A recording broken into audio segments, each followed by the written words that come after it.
go to Pont du Gard and the aqueducts. Yes. It's Friday of week 6. And do you know what we're gonna see? We're gonna see some ducks. Yes, in Aqua.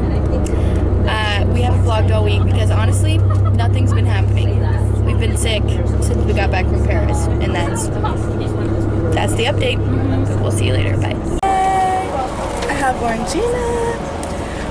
She's got new sunglasses. New sunglasses. Wait, let me see. Very cute. I got a cute top and perfume. Yeah, you really shopped. I really shopped. I got a secret, and I got a gift for my friend back home. Reed, what did you do? What did I do? I got pizza. Oh, Yay! nice. We got empanadas. I got flu medicine, not for the pregnant. We got off the bus at Pont du Gard. We've actually been here before. We came with McKenna, so you've seen all these sites before. They have a little restaurant, museum, gift shop. Here's everyone that got off the bus. This time we actually did get to spend the day and swim, and I jumped off a cliff.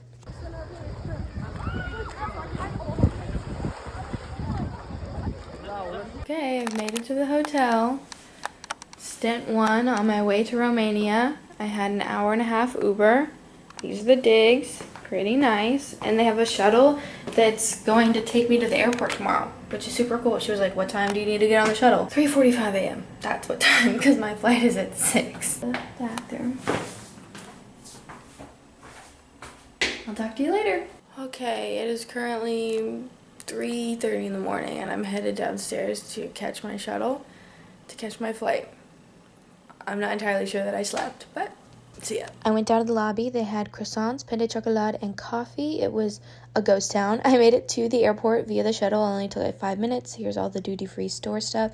I got a little bit worried my flight didn't exist because there was no one in the airport and the lights were off. Kind of spooky how empty it is in here. I think I'm going the right way. The lights are off over here. It's a little creepy, actually. Oh. Just turn the lights on. I learned from my travels in Europe that you don't actually go from inside the airport to on the plane. You go outside, get on a bus, they take you to your flight, and then I had 2 to get to Romania. On our first day, we went to the water park. It was so much fun. We rode every single slide twice, and then we got a nice Lebanese dinner. This bathroom was absolutely stunning. One of my favorite parts. It was just so beautiful. And then Luca got a T-bone steak for dinner. It was so cool the way that they brought it to the table and cut it up for you, but we had so much fun at the water park that Luca was actually asleep whenever his dinner was served to him, but he did eat it all. Super proud of him. The next day, we went around and we looked at some historical parts of the town.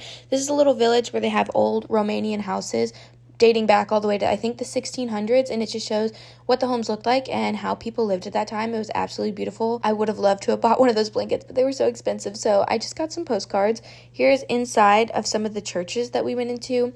These paintings that they had on the wall, I'm shocked at how they're still pretty put together and you can see what they were. This is an inside of one of the churches and the clothing that people would wear around that time. This was used to make wine. And my Aunt Anka's mother, who everyone refers to as Abuela, used to sing in the church, so I have a little bit clip of her singing for us. Primero vi la luz y las manchas de mi alma yo la ve. Fue allí por fe, do vi a Jesús y siempre feliz con él seré.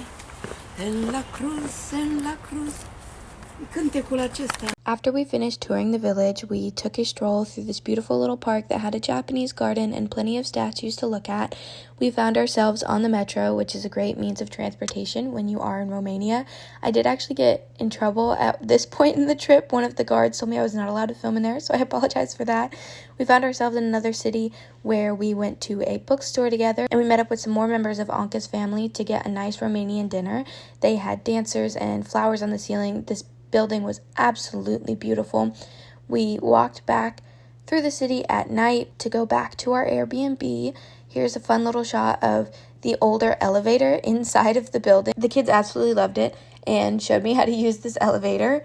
The next morning we got up very early and went to the Black Sea, and it was mostly traveling that day. It was about a 3-hour drive, and Anka and I got up very early the next morning around 3 a.m. to catch my flight back to Lacoste.